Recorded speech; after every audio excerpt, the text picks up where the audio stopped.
This is Bowen Tang. He's an educator and he is also a bilateral cochlear implant recipient.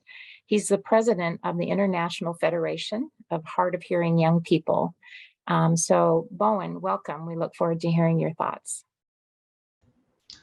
Thank you very much, Holly, for the introduction. It is great to be here today.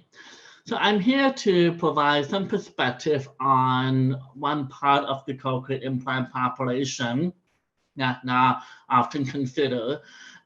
Those are the children who have had the implants and now they are young adults like myself.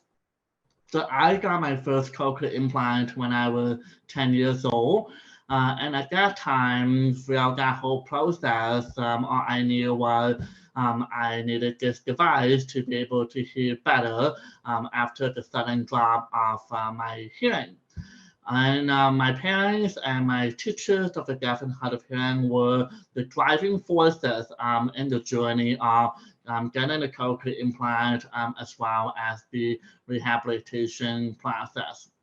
So as I look back to that time, I realized that I didn't really have a clue what was happening. I went by all of the adults who knew what they thought was best for me.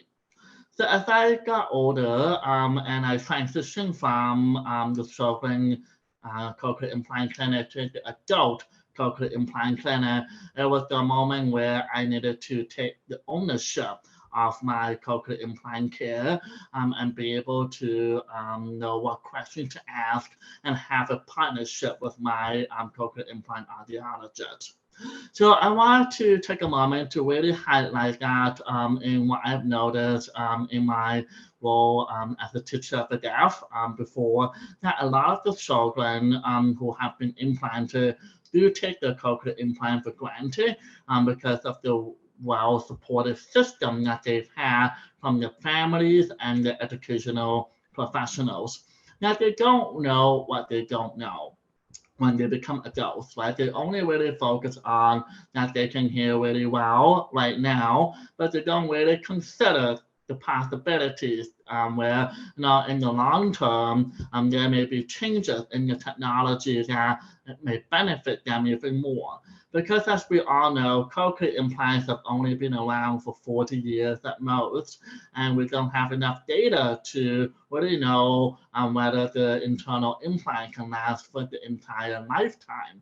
So children who've been implanted as babies and toddlers, they have a long life ahead of them, and so they really need to know what the right questions are and how to have that communication with their cochlear implant audiologist so that they have the most up-to-date information when the time comes for them to consider certain possibilities of requiring a new internal implant or getting the most up-to-date processor technology.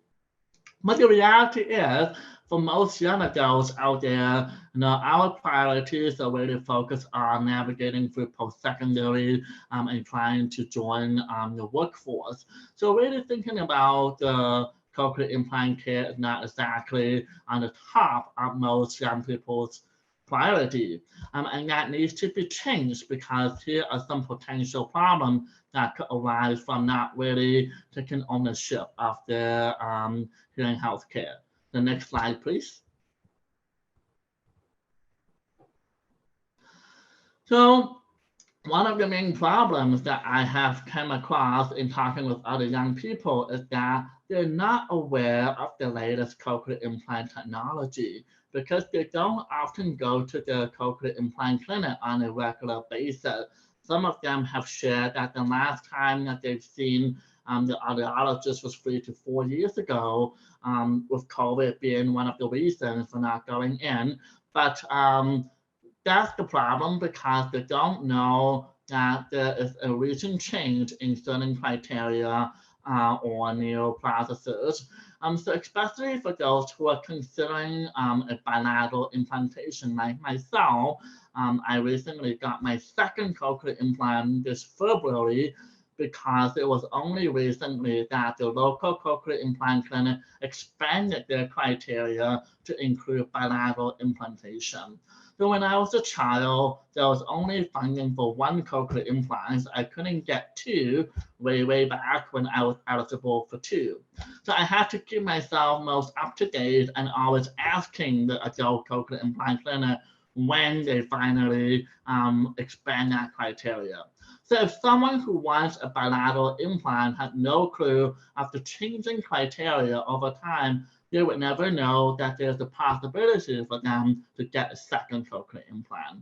So it's really important that for young adults, they need to have that constant communication with their cochlear implant clinic.